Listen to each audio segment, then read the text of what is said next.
A lady named Kate decides to retire after many years as an assassin. Before her last job, she gets poisoned at a club with a lethal chemical that leaves her with just 24 hours to live. A few months earlier, Kate sits inside a van with her mentor Varric, who is giving her instructions for her next job. She sounds playful about the mission, but Varric tries to get her to listen very well to everything he has to say. Shortly after, he wishes her good luck, and Kate gets down from the van. She then approaches two security men and asks if they know a place she's going to. The men direct her to leave the area, but instead of doing that, she attacks and kills both of them. She then climbs to the top of the building, where she sets up her gun and prepares to shoot her target, Kentaro. From where she is, she watches Kentaro getting out of his car to meet his brother, Kijima, who is inside another car. However, as she's about to take her shot, Kentaro's daughter Ani also follows him. Kate immediately holds off the hit and tells her handler that there's a child near the target. Despite this, Kate is still instructed to take the shot. She hesitates and mentions that it's against her code, but her handler tells her to kill Kentaro before they lose their window of opportunity. Following this, Kate takes the shot to kill Kentaro while Ani watches. 10 months later, Kate still can't take her mind off the mission, so she tells Varric that she's already considering retirement. Varric tries to convince her to keep working with him, but she says she has been thinking about it for a long time. He also tells her to stop worrying about Kentaro's murder because no one knew Ani would be with him. Varric then advises her to take on at least one more job to see if she'll change her mind. Kate agrees to this and also confesses to Varric that the reason she wants to quit is because she wants to have a family and live a regular life. Varric doesn't seem to get this, but he says nothing. Later that night, Kate goes to a bar, and while she's sitting alone, a guy named Steven approaches her and tries to talk to her. She initially doesn't seem interested, but when he insists, she eventually responds to him. They also go home together, but while he's in the bathroom, she checks his ID and sees where he lives. Shortly after, she gets a text from Varric informing her that she needs to head out for her next mission. Following this, she tells Steven to leave her house, after which she heads out. A while later, she arrives at a tower where she'll take the shot to kill her next target, Kijima. After waiting for a few minutes, she sees Kijima and prepares to take the shot. However, she suddenly loses balance and becomes uncomfortable, so she shoots his arm instead. Kijima's men immediately take him away from the scene, but Kate tries her best to follow them so she can still kill her target. Unfortunately, her balance gets worse, so Kijima escapes. As his men start looking for her, Kate steals a car and tries to escape. While driving, though, she passes out and gets into a serious accident. At that moment, she then starts remembering how she met Varric as a child and how he taught her everything she knows about being an assassin. Shortly after, Kate wakes up in a hospital where a doctor asks if she recently got exposed to a radioactive substance. Kate says she doesn't know what he's talking about, but the doctor tells her that she's suffering from a disease called acute radiation syndrome. He also tells her that she has only a day left to live, and this gets Kate angry. She also realizes that Steven likely poisoned her because he's the only strange person she met before going to kill Kijima. After the doctor leaves, Kate escapes from the room and runs around the hospital as the police start looking for her. However, she finally enters the medicine room and threatens to kill the doctor if he doesn't give her stimulants that can help manage her condition and keep her stronger until the end of the day. The doctor is scared for his life, so he gives her what she wants. She then steals a car and leaves the building to find Steven's house. When she gets there, she immediately barges in and accuses Steven of poisoning her, but he denies it. However, when Kate threatens to kill Steven's wife, Kanako, he confesses that he was sent by a man named Sato. He also adds that he didn't know he was poisoning Kate because he was only told that the chemical was to spike her drink. Kate asks about Sato, and Steven says he belongs to a Yakuza clan led by Kijima. Kanako also begs Kate not to hurt them, because doing what Sato wanted was the only way they could escape his hold on them. Kate then changes her mind about killing them, and Kanako gives her new clothes to wear. Following this, Kate goes to see Varric to inform him of what has happened to her. Varric is surprised because he doesn't know why anyone would use a lethal poison to try to kill her. Kate suggests that it could be Kijima, and Varric says it might be because she killed Kentaro. Varric also adds that Kijima has always held a grudge against his brother's killer. Despite this, Kate asks him how she can find Kijima. Varric says Kijima doesn't just show up anywhere, and that the previous day was a rare opportunity. She then asks about Sato, and Varric says he's likely at a place called the Black Lizard, which is where Kijima's men hang out. Kate leaves immediately because she now wants to kill Kijima before she dies. She finds Sato at the Black Lizard and kills all the men in the room except him and another Yakuza member. Kate asks if he poisoned her, but Sato says he only follows orders. She asks if Kijima gave the orders and also requests for the clan leader's whereabouts, but Sato says he can't tell her anything. This gets him killed, but as Kate tries to kill the other man, some of Sato's men enter the room. Unluckily, she runs out of bullets, so the men attack her. However, she manages to fight and kill all of them except one, who then tells her that Ani might know where Kijima is. He also tells her where to find Ani, so Kate leaves immediately. When she finally sees Ani, Kate realizes that it's the same girl who watched Kentaro die. Kate doesn't care about this, so she just drags Ani away from where she is. The young girl tries to escape,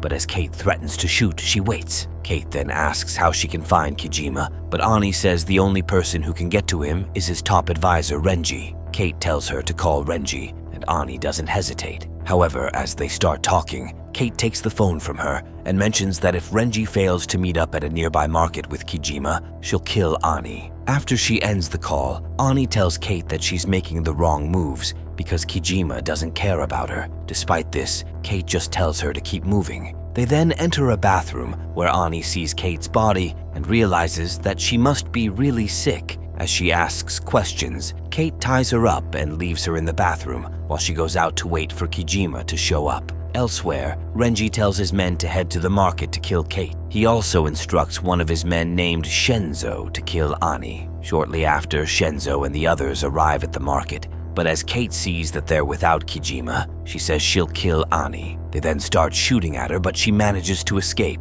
Meanwhile, Ani frees herself, but as she opens the door, she meets Shenzo. She tells him about her ordeal, but he doesn't seem to care as he then points a gun at her. She realizes what's about to happen, but before he takes the shot, Kate shows up and kills all of Renji's men. She then walks away, but Ani follows her, saying she has nowhere to go. Kate doesn't care, but as Ani mentions that she knows Kijima killed her dad and wants to kill her now, she stops. Before she tells Ani anything, Kate falls to the ground and drops one of her stimulant injections. Ani helps her to get it, and as she uses it, Kate says she's dying. Ani asks if Kijima is responsible, and she says he is. As Kate then struggles to stand well, Ani offers to come along with her so she can help. Kate agrees, and after a while they start walking together. When they stop at a nearby restaurant, Ani says she likes how fierce Kate looks. She also gives her a pair of glasses to wear. Shortly after, Kate asks Ani if there's another way to get to Kijima. Ani says it's only through Renji, and that since they can't get in touch with him again,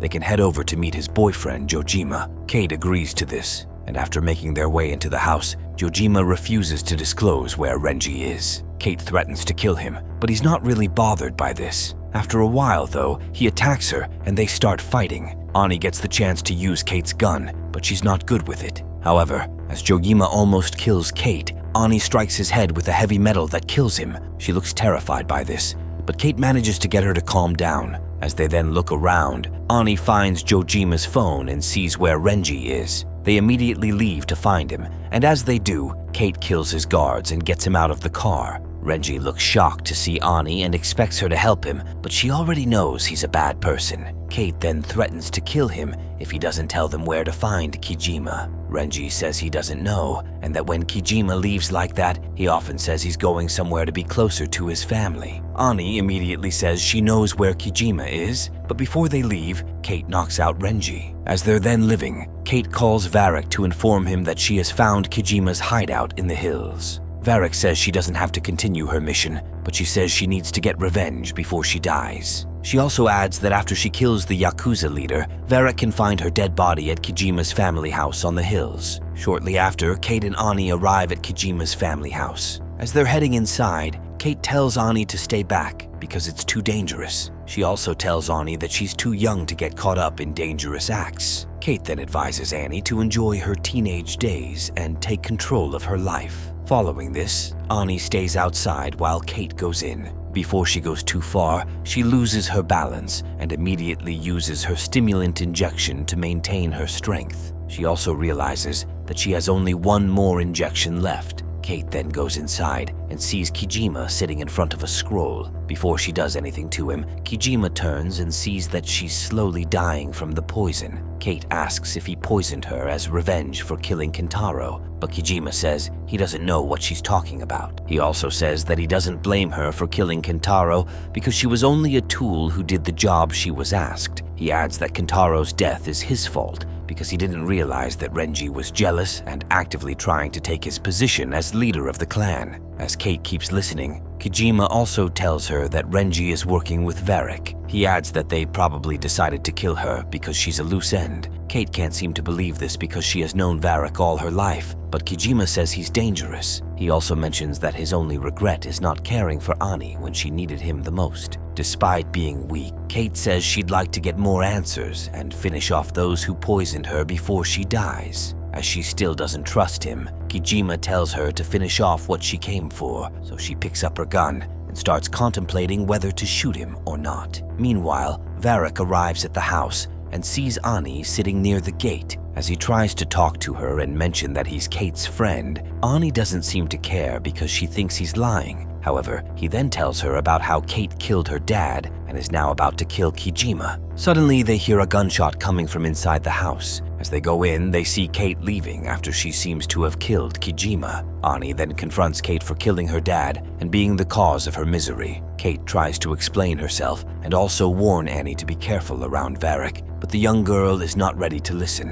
As she gets angry, she shoots Kate in the face. Following this, Varric takes Annie away and tells her that it's time to begin the rest of her life. While Kate is struggling on the ground, she remembers how Varric took her under his wing after she lost her parents. She also remembers how he made her the assassin she is. Before she passes out, Kijima shows up and gives her the last stimulant injection. It then turns out that she didn't kill him, and she'll now work with him to eliminate their enemies. Elsewhere, Varric arrives at Renji's office with Ani. As Renji sees her, he asks Varric what she's doing there. Varric then says that she's the future. He also mentions that Renji is to be blamed for poisoning Kate, even though it wasn't necessary. Varric says he would have found a way to convince her to continue her job, but Renji mentions that he couldn't take the risk since she could be a loose end that would ruin his plans. He then says sorry for acting too quickly, after which he shakes Zarek and calls him a new member of the Yakuza clan. Meanwhile, on their way to Renji's building, Kijima tells Kate that he'd like to take care of his family business personally. She also says the same, and after a while she tells him that Ani is worth saving. Shortly after, they arrive at Renji's building and take down the guards, after which they head separate ways with different teams. Despite coming under heavy fire, Kate manages to kill most of the guards that attack her. As she almost gets killed though, Kijima saves her. Following this, they head separate ways again. Meanwhile, Varric decides to keep Ani with him, while Renji is told to wait and kill Kijima when he shows up. Almost immediately, Kijima shows up, but before Renji can shoot, the Yakuza leader challenges him to a duel that could see him take control of the clan like he wants. Renji agrees to this and takes a sword as well. However, as the fight starts, Kijima doesn't take a long time before he kills Renji. Elsewhere, Kate kills more guards and finally enters the room where Varric is holding Ani as a hostage. Immediately, Kate sees Ani. She says she's sorry for killing Kentaro and adds that she wishes there was a way she could take it back. Varric interrupts and says she can't take it back